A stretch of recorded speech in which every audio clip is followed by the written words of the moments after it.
आएगा इसी में आएगा ना। अब करवा चौथ के लिए क्या है उसके पीछे। अब करवा चौथ के पीछे क्या लॉजिक है कि पति का जो उम्र है वो बढ़ जाएगा। करवा चौथ के पीछे ये है। तो पति का जो उम्र है जो फिक्स किया गया भगवान ने, भाई 70 साल जिएगा, 80 साल, जो भी फिक्स है, उसको ये महिलाएं करवा चौथ करके हर साल 2-4 साल जोड़ दे रही हैं। मतलब पति की उम्र के लिए करवा चौथ, बेटे की उम्र के लिए ज्योतिया।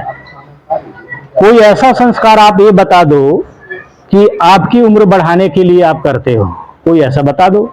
महिलाओं को भी तो जिंदा रहना है। कोई ऐसा संस्कार बता दो जिसमें आपकी भी उम्र बढ़ जाए 2-4 साल। ऐसा कोई नहीं।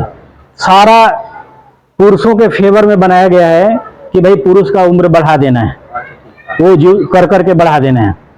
अब आप ये बताओ, दुनिया में, पूरी सृष्टि में बुद्धा ने क्या कहा कि जो भी सृष्टि है हर चीज का अंत है।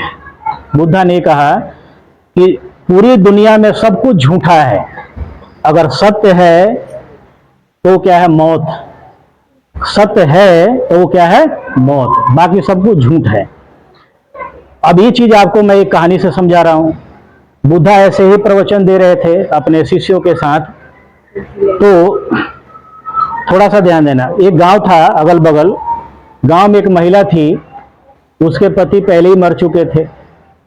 एक बालक था, उसके सहारे वो जी रही थी। वो बालक भी एक दिन मर गया। अब महिला वो पागल हो गई, ना पति रहा लाना, और ऐसे घर से लाना जहाँ पर कोई मौत नहीं हुई आज तक। वो दे देना, इसको हाथ में पकड़ना पड़ेगा, ऐसे पकड़ना। ऐसे घर से लाना इस घर में आज तक कोई मौत नहीं हुई। तो ये निकल पड़ी। तो डोर टू डोर, घर घर जा रही है, भाई ऐसा है, एक मुट्ठी सरसों दे दो। तो बोला भाई ले लो, लेकिन एक शर्त है, तुम्हारे घर में कोई मौत तो नहीं हुई है। तो उधर से उतरा, नहीं कल ही मेरी नानी मरी थी, फिर मत दो। फिर दूसरे घर गई, भाई एक मुट्ठी सरसों दे दो, बट शर्त है कि तुम्हारे घर में कोई मौत तो नहीं हुई। अरे पिछले साल ही मेरे दादाजी मरे थे। जितने सुबह से शाम तक जितने घरों में गई थी, किसी ने ये नहीं कहा कि उसके घर में मौत नहीं हुई है। सबने कहा उसके घर में मौत हुई। हो गया रात हो गया। तो फिर इसने सोचा कि दिन भर घूमे कि कहीं ऐसा कोई घर नहीं मिला जहां पर कोई मौत नहीं हुई है। इसने सोचा कि चलो बुद्ध को बता दे, कम से कम बता तो दें। फिर वापस बुद्ध के पास जा रही है। रात हो गई है, रास्ता है, सुनसान रास्ता है। उस समय ऐसा इलेक्ट्रिसिटी तो था नहीं। जगह जगह टावर हाउस हुआ करते थे जहां पर वो आग जलता था रोशनी के लिए। तो इसने क्या देखा, तेज हवा चल रही थी। तो चलने की वजह से काफी थक गई थी, और वो भी डेड बॉडी लेकर। फिर बैठ गई।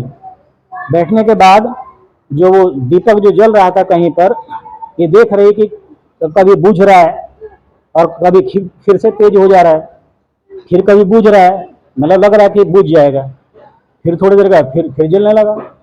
ये लगातार उसको देख रही थी, और लास्ट में जब वो बुझ गया पूरी तरीके से, फिर इसको समझ में आ गया, इसको ज्ञान मिल गया।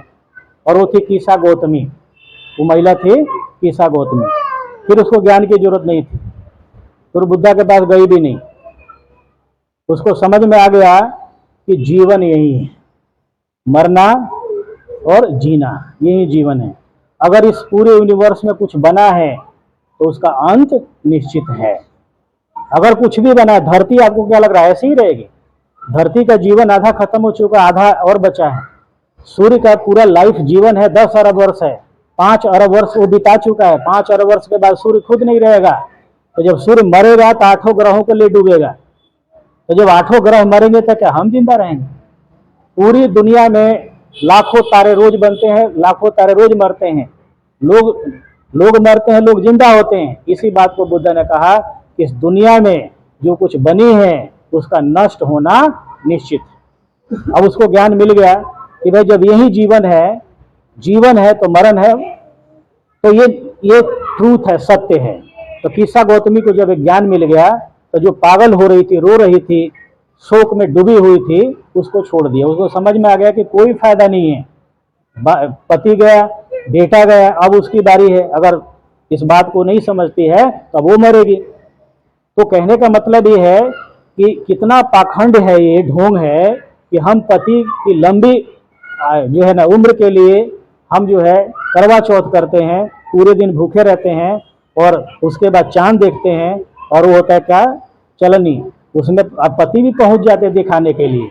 पति भी तो ये कम थोड़े हैं, ये भी चाहते हैं कि तो 4 साल बढ़ जाए तो ठीक है, और पता चलता है कि अगले दिन एक्सीडेंट में मारे गए। अब ये सोचने वाली बात है कि मुसलमान तो नहीं करते करवा चौथ, तो उनके पतियों का उम्र कौन बढ़ाता है, और सबसे ज्यादा वही जिंदा रहते हैं। तो अपने पति के लिए करते रहे, पति को भी तो करना। हाँ, तो वही तो कह रहे कि मूर्ख है। कोई ऐसा त्योहार बता दो जो तुम्हारे लिए बना हो। ये तो परोप है ना, ये तो आप मेरे सामने मेरे पति बैठे तो परोप है ना, और बेटा भी परोप है, उसके लिए तो पूजा सत्य है। जैसे आपके पूजा से थोड़े जिंदा है, नहीं जिंदा नहीं है, फिर भी हम कुछ करते रहे इनके लिए, ये भी तो बना करवा लेंगे कुछ। का कितना अपमान इस धर्म ने किया है, थोड़ा सा सुन। इसके बाद 2-4 और सुन लो। आपने सुना होगा सती प्रथा, सती प्रथा सुना होगा। तो जो महिलाएं थी उनके जो पति असमय जब मृत्यु हो जाती थी, तो महिला पर दबाव बनाया जाता था कि वो सती हो जाए, दबाव बनाया जाता था सती हो जाए। और वो कैसे सती हो जाए, तो पहले तैयार करते थे मेंटली कि अपने मन से ही वो सती हो जाए। तो जो चीता होता था जहाँ पति को जलाया जाता था, उसके ऊपर उसको उकसाया जाता था कि खुद ही कूद जाए जाकर। अगर ऐसा नहीं करती थी तो फिर उठाकर जबरदस्ती उसके ऊपर डाल दिया जाता, फेंक दिया जाता। ये सती प्रथा थी। अब आप ये बताओ कि क्या ये पुरुषों के लिए भी होना चाहिए था फिर, कि कोई पत्नी मरे तो उसके पति को डाल दो जिंदा उस पर? ऐसा पुरुषों के लिए नहीं था, महिलाओं के लिए था। ना सुनो, राजाओं के राज में नहीं था। ये संविधान लागू हुआ था 1947, देश आजाद हुआ था 1950 में। इससे पहले सारी प्रथाएं थी। अब ये बात अलग है, कोई थोड़ा पहले अंग्रेजों ने बैन कर दिया। अब 1829 में सती प्रथा को खत्म कर दिया। उसके लिए आंदोलन हुए, अंग्रेजों को लगा कि भाई ये गलत हो रहा है। अंग्रेजों ने बंद किया, यहाँ के ब्राह्मणों ने बंद नहीं किया, यहाँ के लोगों ने बंद नहीं किया, है कि नहीं? तो कहने का मतलब कि अगर मान लो 100 साल पहले बंद हो गई, तो ये तो चल रही थी ना 2000 साल पहले से। 2000 साल पहले से लाखों करोड़ों महिलाओं को तो जलना पड़ा ना आग में। इसको क्या भूल जाते हो? आप खुश हो कि राजा महाराजाओं के टाइम में होता था, आज थोड़े हो रहा है, वो नहीं हो रहा है। लेकिन 2000 साल तक हजारों लाखों महिलाओं को जलाया गया, इसको कैसे आप भूल जाओगे? ये आपके साथ होता था। और सुन लो, स्तन टैक्स भी था। स्तन टैक्स जो स्तन होता है, ब्रेस्ट, इस पर भी टैक्स देना होता था। तो उस पर कैसा टैक्स देना होता था? शूद्रों की महिलाओं को अपना स्तन ढकने का अधिकार नहीं था, मतलब खुला ऐसे ही दिखाना है, चलना है, नहीं ढक सकते थे। अगर ढकना है तो टैक्स देना पड़ता था, लगान, टैक्स। और वो टैक्स कितना पैसा दोगे, वो स्तन का वजन तय करेगा। ज्यादा वजन है तो ज्यादा टैक्स दोगे, कम वजन है तो कम दोगे। अगर बिना टैक्स दिए अगर आप कपड़ा जो है ढक रहे हो तो मौत निश्चित है।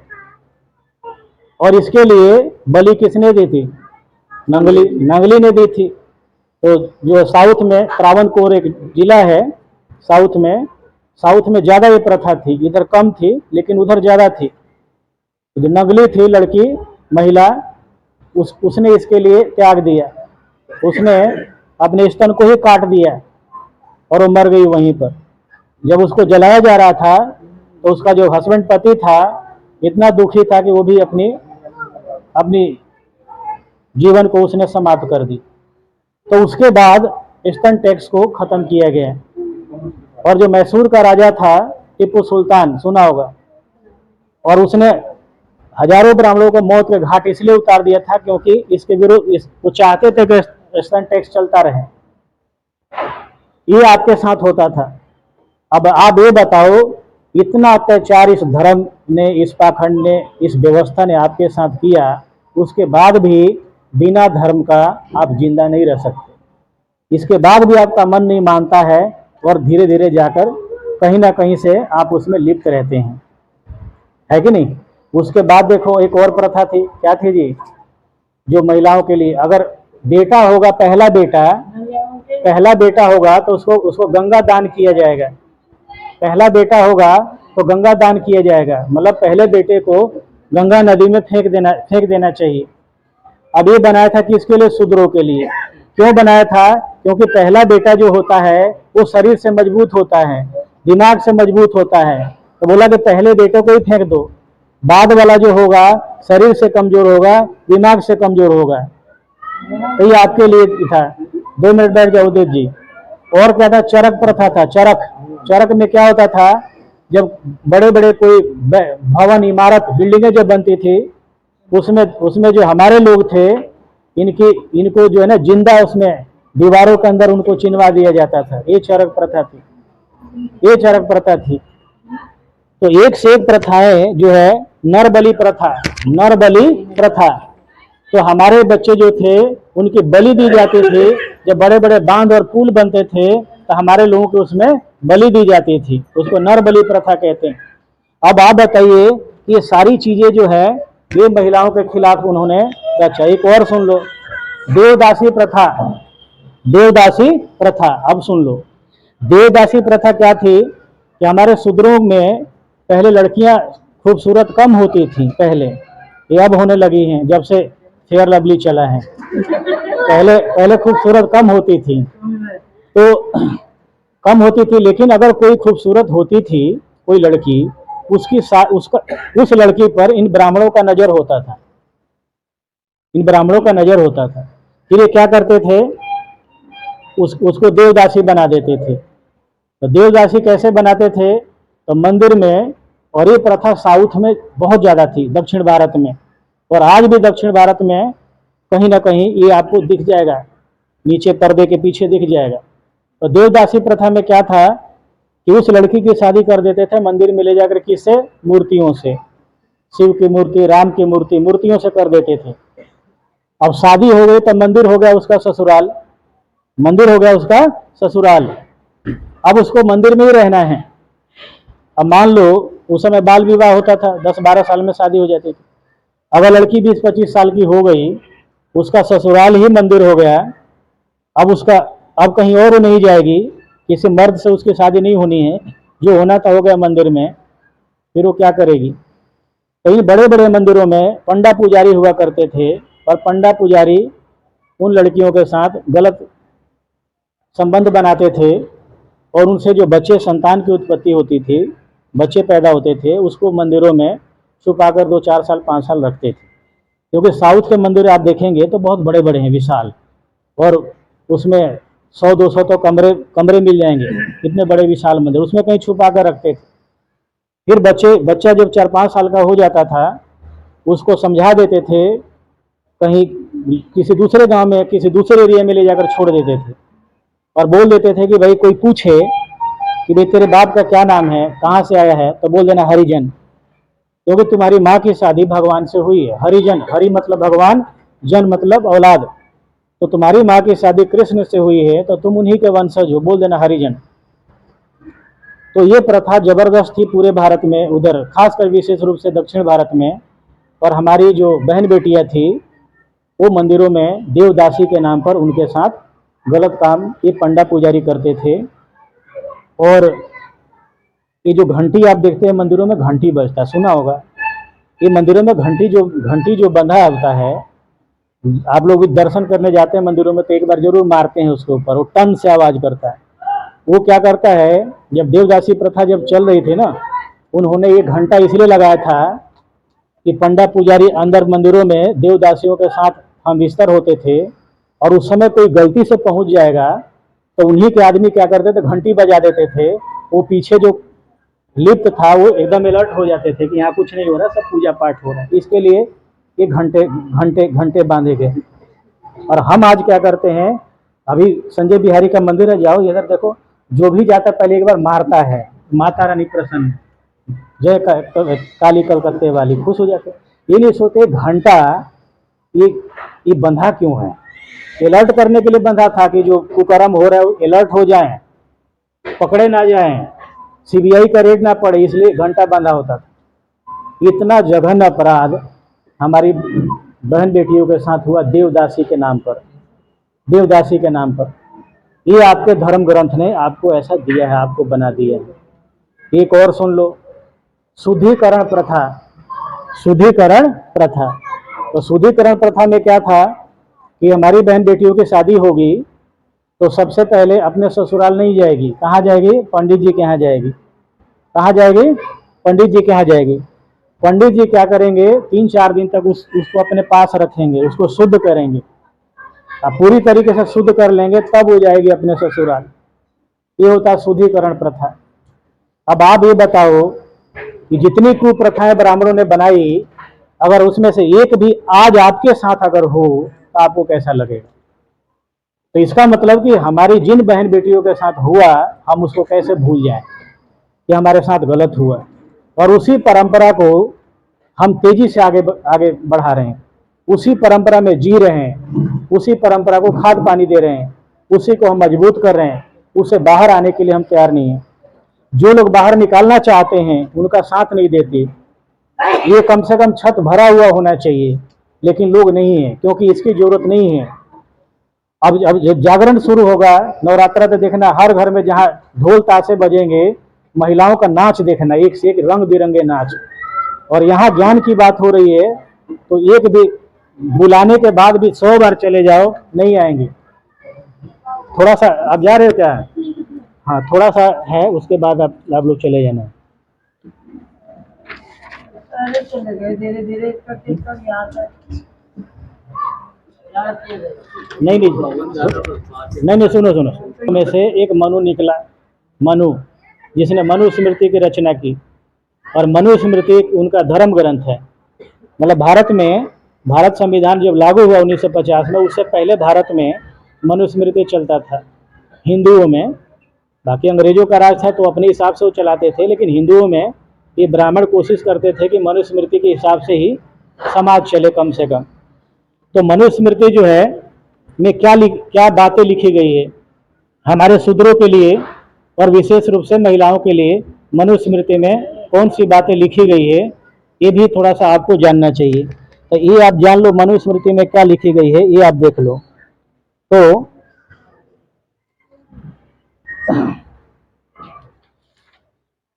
इसको हम पढ़ के सुना दे रहे हैं टू द पॉइंट, जो मनुस्मृति में आपके लिए लिखी गई है।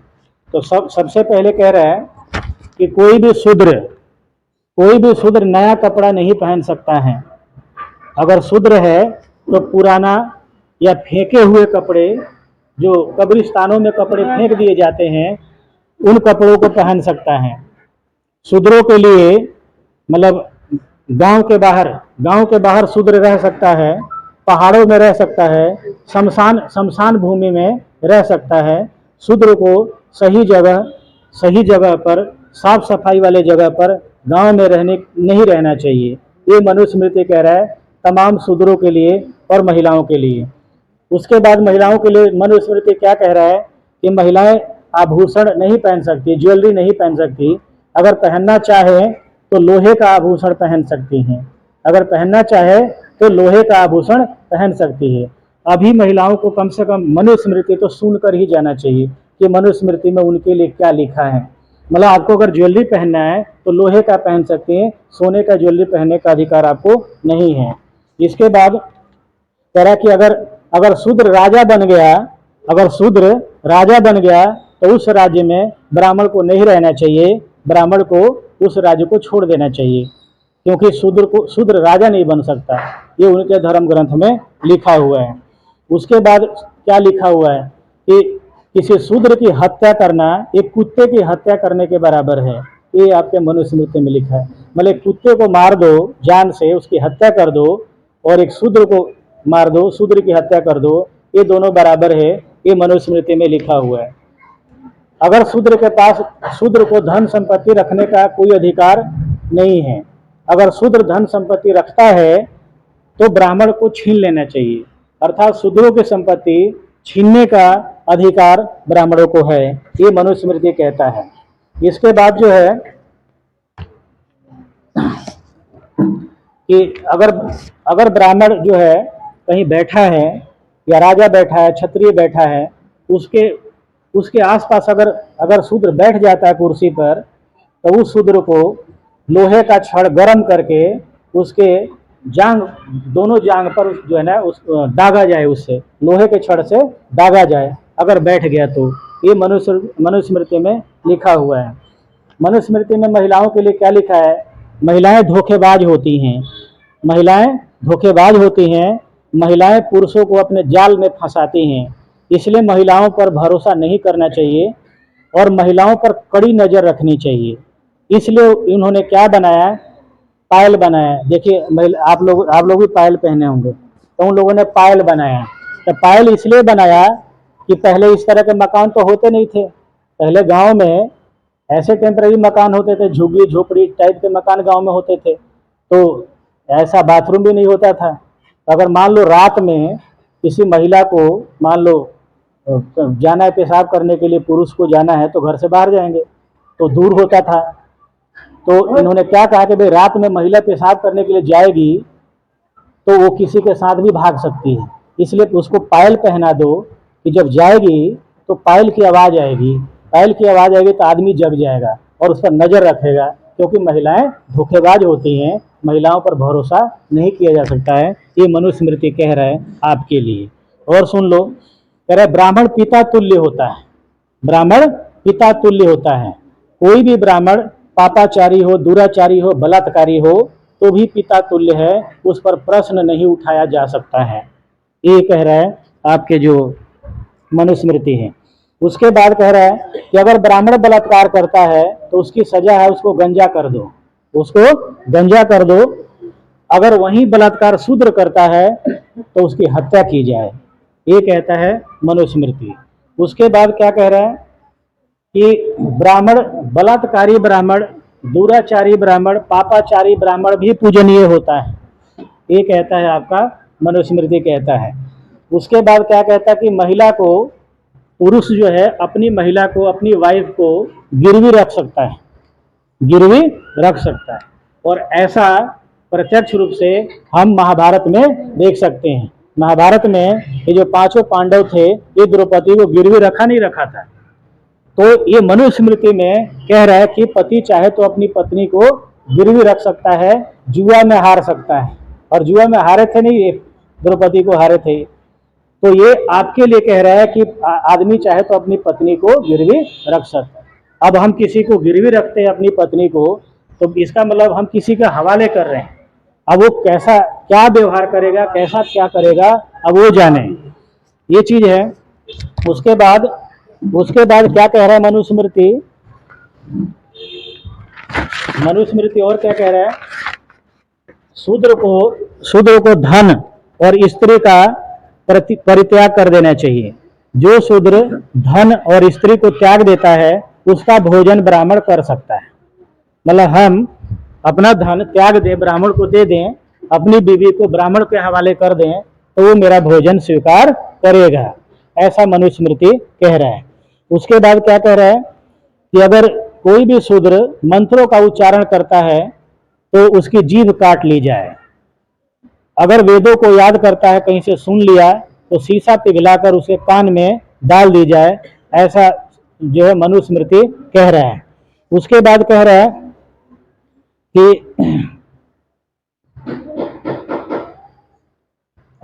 अगर मंत्रों को याद कर ले, अगर मंत्रों को याद कर ले तो उसके शरीर को फाड़ दी जाए, मतलब किसी हथियार से काट दी जाए, फाड़ दी जाए। उसके बाद कह रहा है कि शूद्रों का जो है औकात वो पशुओं के मल मूत्र के बराबर होता है। शूद्रों का औकात पशुओं के मल मूत्र के बराबर होता है, ये मनुस्मृति कहता है। उसके बाद क्या कह रहा है? शूद्रों को मारना पाप नहीं है, शूद्रों को मारना पाप नहीं है, ये कह रहा है मनुस्मृति।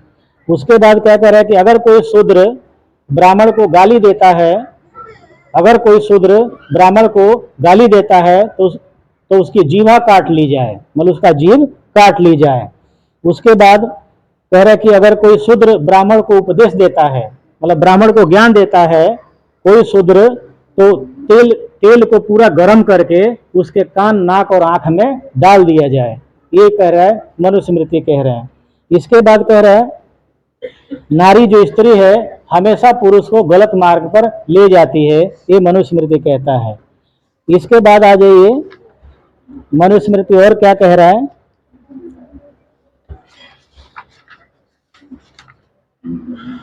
तो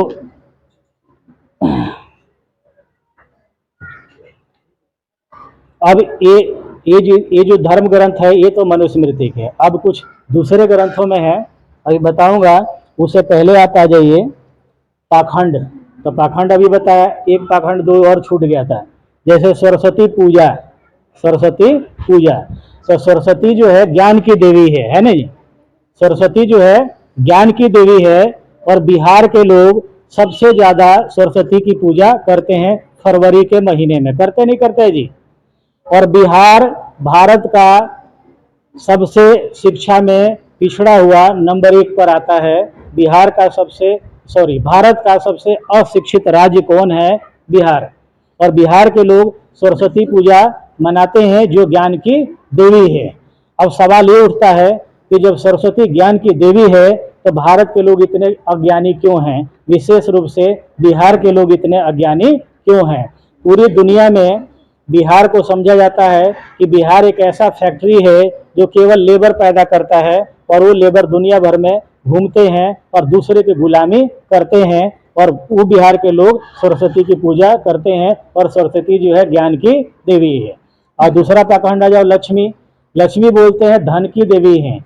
लक्ष्मी को क्या बोलते हैं? धन की देवी है। और पूरी दुनिया में वर्ल्ड बैंक से, IMF से कर्जा लेने वाला भारत है। पूरी दुनिया में सबसे ज्यादा कर्जा भारत लेता है। आज के टाइम में प्रत्येक भारत के मतलब भारतवासी के ऊपर, हमारे ऊपर, हर आदमी पर 1 लाख रुपए का विदेशी कर्जा है। हर भारतीय पर 1 लाख रुपए का विदेशी कर्जा है। और क्या बोलते हैं? लक्ष्मी जो है वो धन की देवी है। बोलते हैं लक्ष्मी धन की देवी है तो भारत गरीब क्यों? लक्ष्मी अगर धन की देवी है तो भारत में भुखमरी क्यों? दुनिया में भुखमरी वाला सबसे पहला नंबर पे आने वाला कौन सा देश है? भारत। पूरी दुनिया में जो क्षेत्रफल और संसाधन के हिसाब से देखा जाए तो सबसे गरीबी में नंबर 1 पे आने वाला देश कौन है? भारत। इनसे भी गरीब नेपाल, बर्मा, भूटान, पाकिस्तान है, लेकिन एरिया के हिसाब से देखा जाए, संसाधन के हिसाब से तो नहीं है। उनके पास संसाधन कम है, एरिया कम है, हमारे पास दोनों ज्यादा है तो कम है। अब ये बताओ, बोलते हैं बल का देवता कौन है? हनुमान। बल का देवता कौन है? हनुमान, मतलब शक्तिशाली। और सबसे ज्यादा पहलवान रेसलर कहाँ पैदा होते हैं? अमेरिका में। देखा होगा, रेसलिंग देखा होगा। तो ये जो है ये कुछ पाखंड है जिसको हमें जानना चाहिए।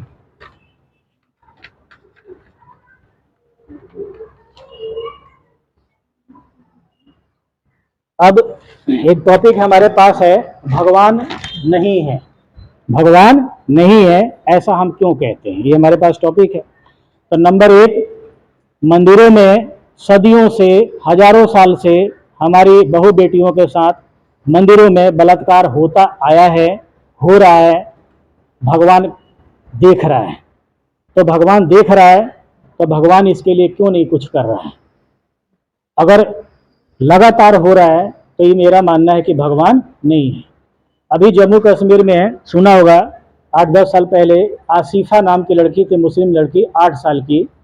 तो जम्मू में आसिफा मुस्लिम लड़की थी 8 साल की, मंदिर में 4 लोगों ने उसके साथ बलात्कार किया। चारों RSS BJP के लोग निकले और मंदिर में हुआ। बलात्कार के बाद पत्थर से मार कर उसकी हत्या की गई और भगवान देखता रहा। तो ये मेरा मानना है भगवान नहीं है। इसके बाद अब धर्म की बात अभी मैंने आपको बताई। बुद्धा ने क्या कहा? बुद्धा ने कहा ह्यूमैनिटी, बुद्धा ने कहा इंसान, बुद्धा ने कहा मानव। तो मानव प्रेम की बात बुद्धा ने की। बुद्धा ने इंसानियत बचाने की बात की। और धर्म ने क्या किया? धर्म ने दुनिया में सबसे ज्यादा मौतें अगर किसी वजह से हुई तो धर्म के वजह से हुई। दुनिया में सबसे ज्यादा लोग मारे गए धर्म की वजह से मारे गए। 2003 में अमेरिका ईरान इराक युद्ध हुआ, उसमें लाखों लोग मारे गए, तब भी भगवान देखता रहा। धर्म के नाम पर हजारों लोग मारे गए, मारे जाते हैं रोज, तभी भगवान देखता रहा। जर्मनी में 1939 और 45 के बीच में, सेकेंड वर्ल्ड वार के बीच में, जर्मनी में हिटलर ने 1 करोड़ यहूदियों को मौत के घाट उतारा, तब भी भगवान देखता रहा, भगवान बचाने नहीं आया। पूरे देश में हर रोज 110 महिलाओं का बलात्कार भारत में होता है, तभी भगवान देखता है, उनको बचाने नहीं आता है। अभी कलकत्ता में जो डॉक्टर थी, डॉक्टर कलकत्ता में लड़की, बलात्कार हुआ, मौत के घाट उतारा गया, तब भी भगवान देख रहा था, भगवान ने कोई एक्शन नहीं लिया। दुनिया में सबसे ज़्यादा अत्याचार जो है 2 लोगों पर होता है। ये जो अफ्रीका के जो काले लोग होते हैं, निग्रो, उनके साथ दुनिया में सबसे ज़्यादा अत्याचार होता है, और दूसरे नंबर पे भारत में दलितों के साथ अत्याचार होता है। जब भी भगवान देख रहा है, सदियों से देख रहा है, भगवान एक्शन नहीं ले रहा है, तो मेरा मानना है भगवान नहीं है। अभी अयोध्या में राम जन्मभूमि, अभी देखा राम का मंदिर बना, उस मंदिर में जो सफाई कर्मी है, दलित महिला जो सफाई करती है, उसके साथ उसी मंदिर के पंडा पुजारियों ने बलात्कार किया, और वो राम वही विराजमान है। राम ने नहीं बचाया, राम ने बलात्कार होने दिया, और राम देखता रहा। तो ये मेरा मानना है कि भगवान नहीं है। अब इसमें देखो, जो हजारों लाखों गायों की हत्या रोज होती है, कौन करता है? मुसलमान करते हैं ना। मुसलमान बोलते हैं कि भाई गायों को मार के खाते हैं, तो हजारों लाखों गायों की हत्या होती है। और दुनिया में सबसे ज़्यादा जो बीफ, जो गाय का मांस है, उसका निर्यातक देश कौन है? भारत। तो हजारों लाखों गायों की हत्या होती है, और गायों के जितने तमाम देवी देवता है, कृष्ण है, सुदामा है, वासुदेव है, ये सब देखते रहते हैं, और गायों की हत्या होती है, और ये कुछ नहीं बोलते हैं। रोहिंग्या मुसलमान, 50,000 रोहिंग्या मुसलमान मारे गए 2012 में बर्मा में। मारने वाले कौन से लोग थे? बुद्धिस्ट। तो क्यों मारे वो अलग बात है, वहाँ की आर्मी थी, आर्मी ने मारा। तो 50,000 रोहिंग्या मुसलमानों की हत्या हुई, और उनका अल्लाह मालिक देखता रहा, उनका अल्लाह मालिक देखता रहा, वो बचाने नहीं आया। और इस्लाम का फाउंडर मोहम्मद पैगंबर साहब के दामाद थे मोहम्मद अली की हत्या हुई, यहूदियों ने की। और अली के जो बेटे थे हसन और हुसैन, उनकी हत्या हुई, और अल्लाह मालिक देखता रहा, अल्लाह मालिक बचाने नहीं आया। जो जीसस थे, ईसा मसीह, तो ईसा मसीह जो है वो ऐसा दुनिया में प्रचार किया गया कि ईसाई धर्म को बनाने वाले थे, फाउंडर ऑफ क्रिश्चियनिटी। लेकिन ये गलत है, ईसा मसीह ने ईसाई धर्म ही नहीं बनाया। और ईसा मसीह दारू पीते थे, ईसा मसीह मांस खाते थे, और जो भी ज्ञान ईसा मसीह को मिला, वो तिब्बत में बौद्ध धर्म की दीक्षा लिया था ईसा मसीह ने। और उस ईसा मसीह को यहूदियों ने क्या किया? सूली पर लटका दिया। और पूरी दुनिया में ईसाई क्या कहते हैं? ईसा मसीह कौन थे? मैसेंजर ऑफ गॉड, भगवान के मैसेंजर थे। एक मैसेंजर को सूली पर लटका दिया, कील ठोक के मार दिया, और भगवान देखता रहा, और भगवान ने कुछ नहीं किया। तो तमाम जो भगवान होने के दावे करते हैं, उनको मौत के घाट उतारा जा रहा है। इसके बाद भी भगवान नहीं देख रहे हैं। भगवान को आरती सुनाई दे देता है, मंदिर की घंटा सुनाई दे देता है, लेकिन लड़कियों के साथ बलात्कार होता है तो उसकी चीखें आवाज सुनाई नहीं देती है। ये मेरा मानना है कि भगवान नहीं है। सीरिया में लाखों मुसलमानों की हत्या हुई, सीरिया में आपने सुना होगा, सीरिया में लाखों मुसलमानों की हत्या हुई, उनका अल्लाह मालिक देखता रहा, उनको नहीं बचाने आया। फिलिस्तीन में अभी इजराइल फिलिस्तीन का युद्ध चल रहा है, अभी अब थोड़ा कम हुआ है। लाखों फिलिस्तीनी को इजराइल ने मार दिया, और उनका अल्लाह मालिक देख रहा है, उनको बचाने नहीं आया। तो ये जो चीजें हैं वो साबित करती हैं कि भगवान नहीं है, और भगवान हमारी जो है इमेजिनेशन का जो एक रिजल्ट है, परिणाम है, हमने बना दिया है, हमारी मन गढ़ंत जो कहानियों ने बना दिया है। अस्तित्व भगवान का नहीं है। अगर भगवान होता तो ये अत्याचार जो हो रहे हैं वो शायद नहीं होने देता। तो ये मेरा मानना है कि भगवान नहीं है। अब एक टॉपिक और रह गया, अगर आप चाहेंगे तो मैं बता दूंगा, नहीं तो नहीं। अगर इशारा कर या चाय ले लो फिर बताएं, चाय ले लो फिर। एक टॉपिक रह घंटे गुरुजी का सुना, 2 घंटे मेरी सुने, बस 10 मिनट और आपको सुनना है। इसलिए सुनना है कि जरूरी बातें जो है वो अब है। अभी तक तो जिस व्यवस्था में जी रहे हैं उसके बारे में मैंने बताया कि क्या चीज़ें हैं। अब जो है जीवन क्या है, ये हमें समझना है। आखिर जीवन है क्या? तो जो जीवन है, जब बच्चा पैदा होता है तो कोई नाम नहीं होता है। होता है तो बताओ, नाम तो बाद में होता है ना, नामकरण। जब बच्चा पैदा होता है तो नाम नहीं होता है। क्या होती है? सांसें। सांस तो लेता है ना। तो जब बच्चा पैदा होता है तो नाम नहीं होता, क्या होती है? सांसें। आज जब वो बच्चा मरता है, मतलब बड़ा होकर बूढ़ा होकर जब मरता है तो क्या होता है? सांसें नहीं होती, क्या होता है? नाम होता है। होता नहीं होता है? पैदा होता है तो नाम नहीं होता, सांसें होती हैं। जब मरता है तो केवल नाम होता है, सांसें नहीं होती। अर्थात जीवन क्या है? नाम और सांसों के बीच की जो यात्रा है वो है जीवन। सांसें और नाम के बीच का जो जीवन है, जो यात्रा है, वही है जीवन। अब इस जीवन को हम कैसे जिए? इस जीवन को हम कैसे जिए? क्या वैसे जिए जैसे हमने बताया लोगों ने व्यवस्था बनाया, वैसे जिए, या फिर कोई और तरीका जीने का है? तो बुद्धा ने किसी एक वर्ग के लिए, किसी एक व्यक्ति के लिए जो जीने का तरीका बताया है वो नहीं है। बुद्धा ने इस सृष्टि में, इस धरती पर जितने लोग पैदा हुए हैं, चाहे वो किसी भी धर्म का हो, वो सभी पर लागू हुआ है।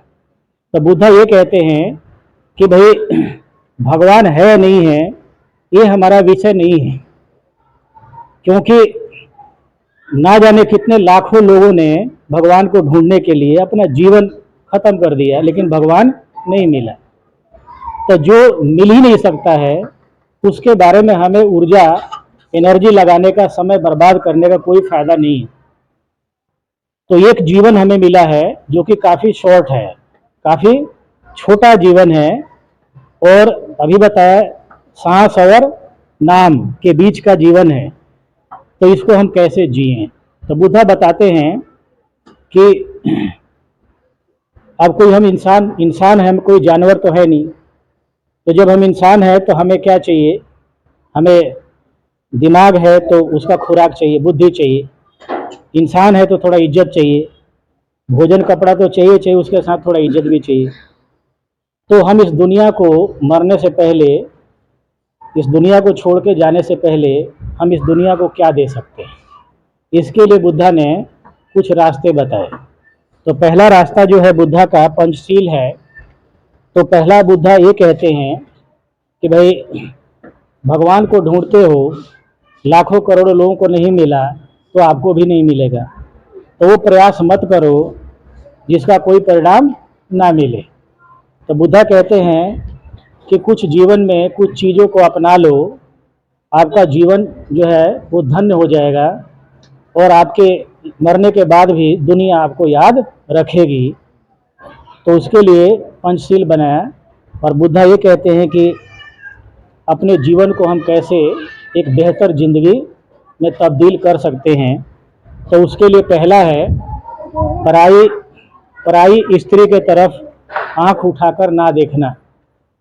पराई स्त्री के तरफ आंख उठाकर ना देखना, ये बुद्धा का पहला नियम है, जो किसी हिंदू, मुसलमान, सिख, ईसाई पर लागू नहीं होता है, बल्कि संपूर्ण मनुष्यों पर लागू होता है।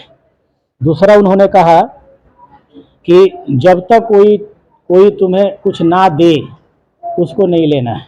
अर्थात चोरी जीवन में नहीं करना है। ये बुद्ध का दूसरा सिद्धांत है इंसान बनने का।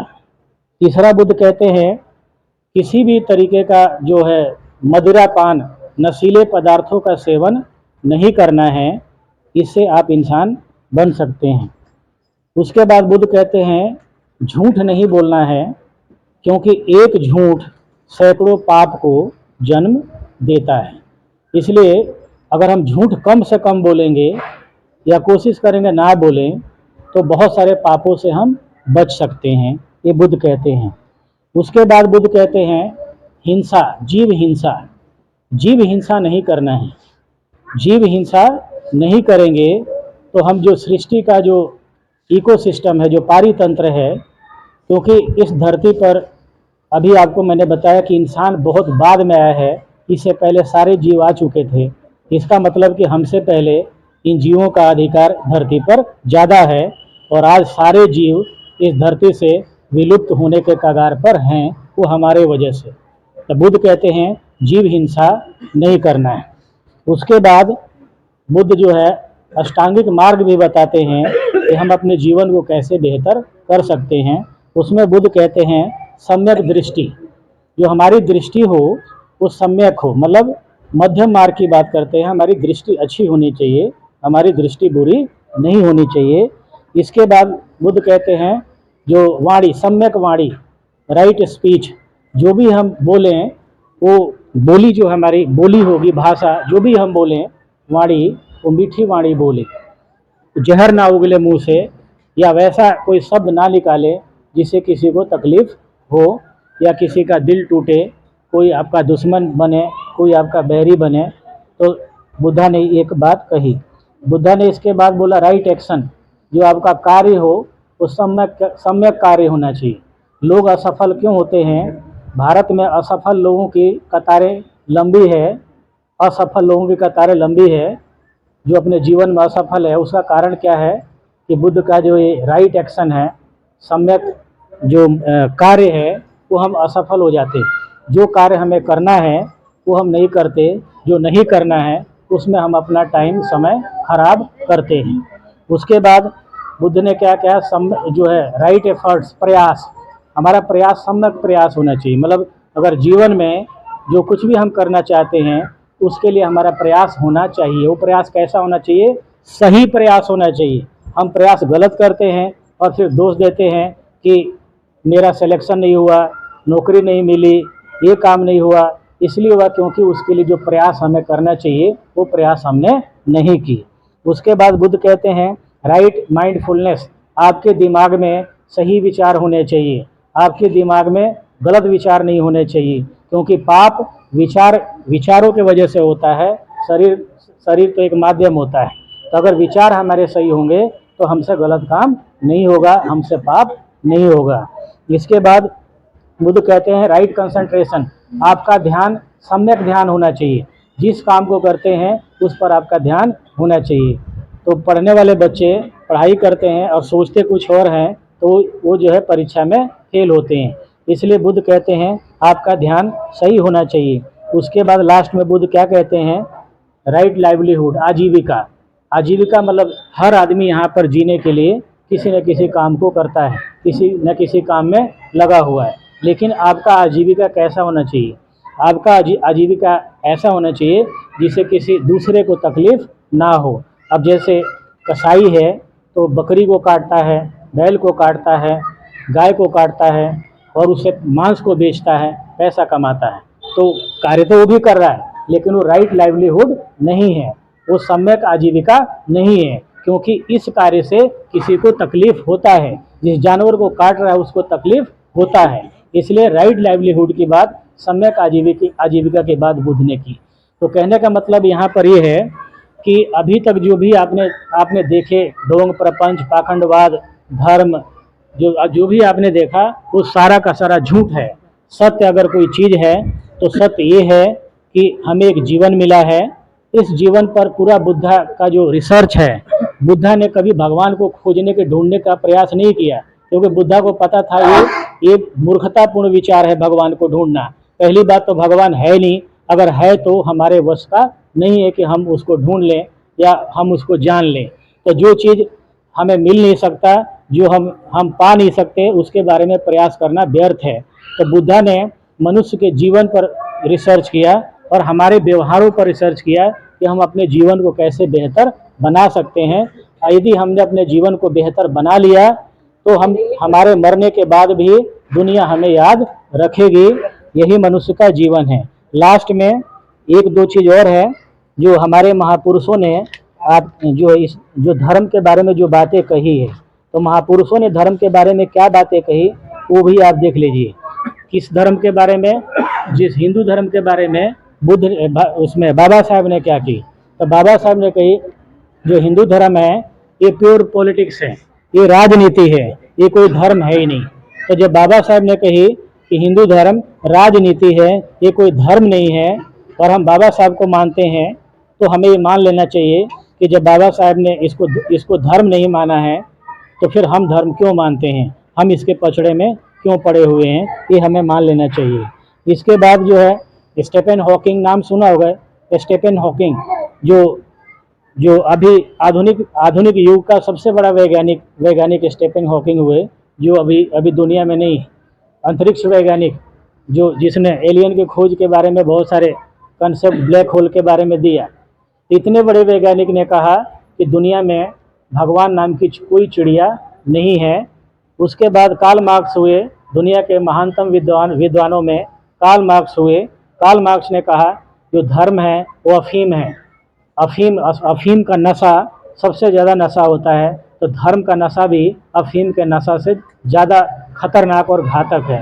इसलिए ये जो अफीम रूपी धर्म से निकलना बहुत ज़रूरी है, ये दुनिया के महानतम लोगों में शामिल कार्ल मार्क्स का कहना है। और संत कबीर क्या कह रहे हैं? संत कबीर ये कह रहे हैं कि जो देने वाला नहीं है, जो किसी को कुछ नहीं दिया, उसके पीछे पूरी दुनिया पागल है और सभी लोग भागते हैं। और जो देने वाला है, जिसने दुनिया को दिया, उसका नाम लेने को कोई तैयार नहीं है। तो कबीर किसको कह रहे हैं? भगवान को कह रहे हैं। भगवान ने किसी को कुछ नहीं दिया, और जिसने कुछ नहीं दिया उसके पीछे पूरी दुनिया भाग रही है, जिसने दुनिया को कुछ दिया ही नहीं। और जिन लोगों ने दुनिया को दिया, उसका कोई नाम लेने को तैयार नहीं है। जैसे ये बिजली है, बिजली किसी ने बनाया, किसी ने खोज की होगी। लाइट की खोज किसी ने की होगी नहीं। गाड़ी की खोज किसी ने की होगी। रेल किसी ने बनाया होगा। जहाज किसी ने बनाया होगा। तो जिन सुविधाओं में हम जी रहे हैं, जिन लोगों ने इसको बनाया, बाबा साहब ने संविधान बनाया, बाबा साहब ने बहुत चीज़ें बनाई, बाबा साहब ने मजदूरों के लिए काम किया, बाबा साहब ने महिलाओं के लिए काम किया। इन महान लोगों ने दुनिया को दिया, इनका नाम लेने के लिए कोई तैयार नहीं है। और भगवान ने किसी को कुछ नहीं दिया, उसके पीछे पूरी दुनिया पागल है, ये संत कबीर कह रहे हैं। रजनीश ओशो क्या कह रहे हैं कि दुनिया में सबसे ज्यादा मौतें धर्म के कारण हुई है, तो फिर धर्म महान कैसे हो सकता है? दुनिया में सबसे ज्यादा लोग धर्म के कारण मरे हैं, तो फिर धर्म महान कैसे हो सकता है? तो ये जो है महान लोगों के विचार जो है, आपके भक्ति काल जब चल रहा था 14वीं शताब्दी में, तो भक्ति काल के हमारे महान संत गुरु हुए। संत जो है गुरु नानक, संत कबीर, संत रैदास, नाभादास, तुकाराम, संत तिरुवल्लुवर जैसे महान, घासीदास, ऐसे महान लोग हुए। तो इन लोगों ने भी बुद्ध की बातों को आगे बढ़ाया, प्रकृति की बातों को आगे बढ़ाया, ह्यूमन बिहेवियर की बातों को उन्होंने आगे बढ़ाया कि इंसान का जो मस्तिष्क है, व्यवहार है, उस पर कार्य किया। ये भगवान के लफड़े में, भगवान के चक्कर में पड़ने के लिए नहीं कहा। तो इसी सिलसिले में रैदास ने क्या कहा? मन चंगा तो कठौती में गंगा। तो उनका कहने का मतलब ही नहीं था कि गंगा देवी है और तुम जाओ गंगा नहाओ। उनके कहने का मतलब है मन साफ रखो। मन आपका साफ है तो आपको किसी गंगा तीर्थ धाम और किसी बैजनाथ धाम और किसी देवी दुर्गा भवानी काली की कोई जरूरत नहीं है। तो इस महान क्रांतिकारी संत को ब्राह्मणों ने धर्म से जोड़ा और तमाम कहानियाँ बना दी कि गंगा माता कंगन दे रही थी तो उसको दिया, ये कहानियाँ बना दी, आपने सुना होगा। संत कबीर ने साफ साफ इन कर्म कांडों को सिरे से खारिज किया। गुरु नानक ने जब देखा कि कुत्ते का पूंछ घी लगाने से, डालडा लगाने से, वनस्पति घी लगाने से, रिफाइन लगाने से, गाय का घी लगाने से कुत्ते का पूंछ सीधा नहीं होगा, तो गुरु नानक ने हिंदू धर्म को छोड़कर लात मारा और सिख धर्म की स्थापना की, जिसमें गुरु की बात कही जाती है। तो इसी सिलसिले में रैदास ने क्या कहा? मन चंगा तो कठौती में गंगा। तो उनका कहने का मतलब ही नहीं था कि गंगा देवी है और तुम जाओ गंगा नहाओ। उनके कहने का मतलब है मन साफ रखो। मन आपका साफ है तो आपको किसी गंगा तीर्थ धाम और किसी बैजनाथ धाम और किसी देवी दुर्गा भवानी काली की कोई जरूरत नहीं है। तो इस महान क्रांतिकारी संत को ब्राह्मणों ने धर्म से जोड़ा और तमाम कहानियाँ बना दी कि गंगा माता कंगन दे रही थी तो उसको दिया, ये कहानियाँ बना दी, आपने सुना होगा। संत कबीर ने साफ साफ इन कर्म कांडों को सिरे से खारिज किया। गुरु नानक ने जब देखा कि कुत्ते का पूंछ घी लगाने से, डालडा लगाने से, वनस्पति घी लगाने से, रिफाइन लगाने से, गाय का घी लगाने से कुत्ते का पूंछ सीधा नहीं होगा, तो गुरु नानक ने हिंदू धर्म को छोड़कर लात मारा और सिख धर्म की स्थापना की, जिसमें गुरु की बात कही जाती है। महादेवी वर्मा आपने सुना होगा, पढ़ने वाले जो बच्चे हैं इनके हिंदी किताबों में होता है महादेवी वर्मा की कविताएं। तो महादेवी वर्मा कहती हैं कि मंदिर पूजे, दिन पूजे, तारीखें पूजे, मंदिर और गुरुद्वारे पूजे, पर घर का इंसान न पूजा। तो घर का इंसान क्या है? आपकी जो मन है, जो मन आपका जो है वो आपका घर का इंसान है। उसकी बात आपने कभी नहीं मानी, आपने अपने घर के श्रेष्ठ लोगों की बात नहीं मानी, माता पिता की बात नहीं मानी, गुरुजनों की बात नहीं मानी, और दिन पूजे, तारीखें पूजे, मंदिर और गुरुद्वारे पूजे, और घर का इंसान न पूजा। तो ये हमारे महान जो संत गुरु हुए हैं उनके विचार हैं। तो लास्ट 10 मिनट का था, अभी तो 2 घंटे का और मटेरियल है, लेकिन मैं सोच रहा हूँ कि चलो फिर कभी अब दूसरी बार होगी तो इन बातों को नहीं दोहराऊंगा, उन बातों को फिर कहूँगा जो आज छूट गया है। तो मेरे कहने का मतलब ये है कि आप लोगों ने अपना बहुमूल्य समय, कीमती समय दिया, 3 घंटे का समय दिया, इसके लिए तहे दिल से शुक्रिया अदा करता हूँ। और आगे आप, क्योंकि आप नहीं बदलेंगे तो आपका परिवार नहीं बदलेगा, परिवार नहीं बदलेगा तो समाज नहीं बदलेगा, समाज नहीं बदलेगा तो देश नहीं बदलेगा। आपको बदलना ही होगा, ये अपने दिमाग पर लिख लीजिए। नहीं बदलेंगे तो हजारों साल तक हमारी पीढ़ियां गुलाम रही है, आगे भी गुलाम रहेगी, तय आपको करना है। इसी के साथ जय भीम, जय भारत, नमो बुद्धाय।